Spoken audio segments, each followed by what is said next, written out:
था। यह बात पिछले जीवन में कई टेस्ट के बाद साबित हुई थी। जब हमारे बीच लगभग 20 मीटर का फासला बचा था, तब ब्लड ज़ॉम्बीज़ ने मेरी गंध महसूस कर ली। वे अपनी ह्यूमन फीस छोड़कर गरजते हुए मेरी तरफ दौड़ पड़े। मैंने शांत भाव से ब्लेड घुमाई। एक स्लैश में कई ब्लड ज़ॉम्बीज़ कट गए। अगला अटैक हुआ और 5 और ब्लड ज़ॉम्बीज़ मारे गए। 20 से ज्यादा ब्लड ज़ॉम्बीज़ मेरे कपड़ों को छू भी नहीं पाए और सभी खत्म हो गए। नाइट डीमन ने धीरे धीरे अपना विशाल शरीर घुमाकर मेरी तरफ देखा। ब्लड ज़ॉम्बीज़ के मुकाबले उसमें कुछ इंटेलिजेंस भी थी। उसकी इंस्टिंक्ट उसे बता रही थी कि सामने खड़ा इंसान बेहद खतरनाक है। मैंने ब्लेड से खून झटक दिया और आगे बढ़ा। उसी समय नाइट डीमन भी हरकत में आया। वह 7-8 मीटर ऊंची छलांग लगाकर मेरी तरफ झपटा। उसके 2 फुट लंबे शार्क क्लॉज हवा चीरते हुए मेरी तरफ आए। मैंने तेजी से स्लाइड किया और उसके शरीर के नीचे घुस गया। फिर ब्लैक ब्लेड को पूरी ताकत से ऊपर की तरफ घोंप दिया। बिना किसी सस्पेंस के ब्लेड उसके शरीर को आर पार चीरती हुई निकल गई। नाइट डीमन जमीन पर गिर पड़ा, लेकिन वह अभी मरा नहीं था। वह दर्द से तड़पते हुए जमीन पर बुरी तरह छटपटाने लगा। मैं तुरंत आगे बढ़ा और नाइट डीमन को फाइनल ब्लो देकर पूरी तरह खत्म कर दिया। जल्द ही इस छोटी बैटल का लूट सामने आ गया। White cards 9, green cards 4, blue cards 2 और सिल्वर कार्ड्स 3। सच कहूं तो लूट काफी पुअर था। मैं बिल्कुल सेटिस्फाइड नहीं था, लेकिन अभी सिर्फ शाम के 7 बजे थे और पूरी रात अभी बाकी थी। इसके बाद मैं व्हीकल चलाकर आगे बढ़ता रहा। तभी अचानक मैंने जोर से ब्रेक लगा दी। लिन वार्नर समझ गई कि जरूर कुछ हुआ है। वह जल्दी से आगे आई। विंडो से बाहर देखते ही उसने ऐसा सीन देखा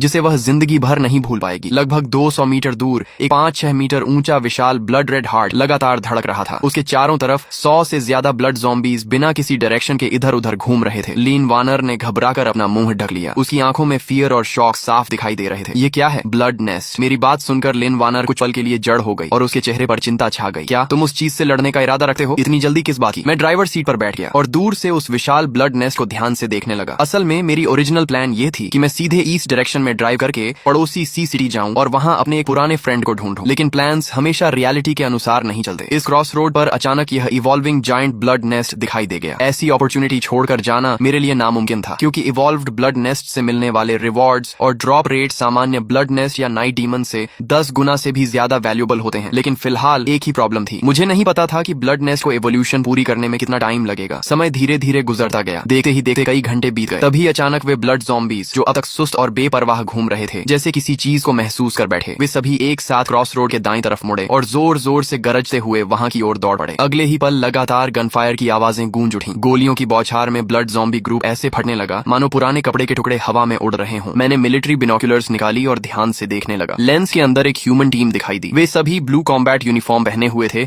और उनके हाथों में गन्स थी। तभी लिन वार्नर ने धीरे से पूछा, क्या ब्लड नेस्ट अब उनसे छिन जाएगा? मैंने बिनोक्यूलर्स नीचे रखी और सिर हिलाया। इतना आसान नहीं है। इंसानों की मौजूदा स्ट्रेंथ के हिसाब से हाई लेवल ब्लड नेस्ट को डैमेज पहुंचाना बहुत मुश्किल है, खासकर यह वाला जो साफ दिखाई दे रहा है कि जल्द ही ब्लैक हार्ट में इवॉल्व होने वाला है। अगर उन्होंने बिना सोचे समझे अटैक किया तो उनकी मौत बेहद बुरी होगी। इस समय क्रॉस रोड पर टीम का लीडर वांग फंग था। उसे जरा भी अंदाजा नहीं था कि उसकी डेथ करीब आ चुकी है। वह आराम से राइफल कंधे पर रखे ब्लड नेस्ट के सामने पहुंचा और हंसते हुए बोला, वाह, इतना बड़ा ब्लड नेस्ट मैंने पहले कभी नहीं देखा। अगर इसे मार दिया तो ढेर सारे अच्छे कार्ड्स मिलेंगे। फीमेल टीम मेंबर ली यान ने तुरंत याद दिलाया, ब्रदर वांग, हमारे पास एमो कार्ड्स ज्यादा नहीं बचे हैं। क्या सच में हम उन्हें इस ब्लड नेस्ट पर वेस्ट करेंगे? बुलेट्स को बचाकर इस्तेमाल करना चाहिए। वांग फंग मुस्कुराया और बोला, बुलेट्स नहीं, हम इसका इस्तेमाल करेंगे। इतना कहकर उसने पॉकेट से कई ग्रीन कार्ड्स निकाली। कार्ड्स देखते ही बाकी टीम मेंबर्स की आंखें चमक उठी। इसी समय लिन वार्नर ने अपनी बड़ी आंखें झकाई और पूछा, क्या ये लोग मोलोटोव कॉकटेल्स से ब्लड नेस्ट को जला सकते हैं? मैंने जवाब दिया, नॉर्मल ब्लड नेस्ट के खिलाफ बड़ी संख्या में मोलोटोव कॉकटेल्स काम कर सकती हैं, लेकिन इस तरह के इवॉल्विंग ब्लड नेस्ट के खिलाफ नहीं। मोलोटोव तो छोड़ो, एक्सप्लोसिव्स और डेटोनेटर्स का इफेक्ट भी काफी कम हो जाएगा। ये लोग सब यहीं खत्म हो जाएंगे। उधर वांग फंग और उसकी टीम ने ब्लड नेस्ट के चारों तरफ सैकड़ों मोलोटोव कॉकटेल्स रख दिए। फिर वे कुछ दूरी पर पीछे हट गए और एक बॉटल पर गन फायर कर दी। जोरदार एक्सप्लोजन हुआ और एक विशाल फायरबॉल बनकर पूरे ब्लड नेस्ट को निगल गया। तभी एक टीम मेंबर ने अचानक कुछ अजीब देखा और चिल्लाया, ब्रदर वांग, देखो, मोलोटोव्स का उस पर कोई खास असर नहीं हो रहा, सिर्फ उसकी आउटर शेल जली है। वांग फंग ने ध्यान से देखा। सचमुच ब्लड नेस्ट की सिर्फ बाहरी लेयर काली हुई थी। इसके अलावा उसे कोई बड़ा डैमेज नहीं पहुंचा था। ये चीज इतनी टफ कैसे हो सकती है? अगले ही पल लियान का चेहरा सफेद पड़ गया। उसने हाथ में पकड़े डिटेक्शन डिवाइस को देखा और चीख उठी, बुरा हो गया, बहुत सारे ब्लड ज़ॉम्बीज़ आ रहे हैं, हम गिर चुके हैं। उसकी बात खत्म होते ही शांत क्रॉस रोड की चारों दिशाओं से हजारों ब्लड ज़ॉम्बीज़ निकल आए। वे लड़खड़ाते हुए टीम को चारों तरफ से घेरने लगे। ब्लड नेस्ट की चीख सुनकर आए ये ब्लड ज़ॉम्बीज़ ऐसे लग रहे थे जैसे किसी राजा को बचाने दौड़ती हुई सेना हो। वे पागलों की तरह टीम पर टूट पड़े। फायर! वांग फंग ने आदेश दिया। पूरी टीम ने बैक टू बैक पोजीशन लेकर फायरिंग शुरू कर दी। बुलेट्स की बारिश से ब्लड ज़ॉम्बीज़ झुंड के झुंड गिरने लगे। तभी एक दर्दनाक चीख सुनाई दी। एक मेल टीम मेंबर मैगजीन बदल रहा था कि अचानक एक ब्लड ज़ॉम्बी ने उसे पकड़ लिया और सीधे ज़ॉम्बी हॉर्ड के अंदर घसीट ले गया। कुछ ही सेकंड्स में उसे टुकड़ों में नोच डाला गया। बाकी 6 लोगों के चेहरे डर से बदल गए। मेरे पीछे आओ! वांग फंग ने डायरेक्शन चुनी और तुरंत एक सिल्वर कार्ड फाड़ दी। उसके हाथ में सैमुराई सोर्ड आ गई। वह पूरी ताकत से ज़ॉम्बी हॉर्ड पर टूट पड़ा। एक ही स्लैश में 7-8 ब्लड ज़ॉम्बीज़ कट गए। गए। इस तरह 6 लोगों की टीम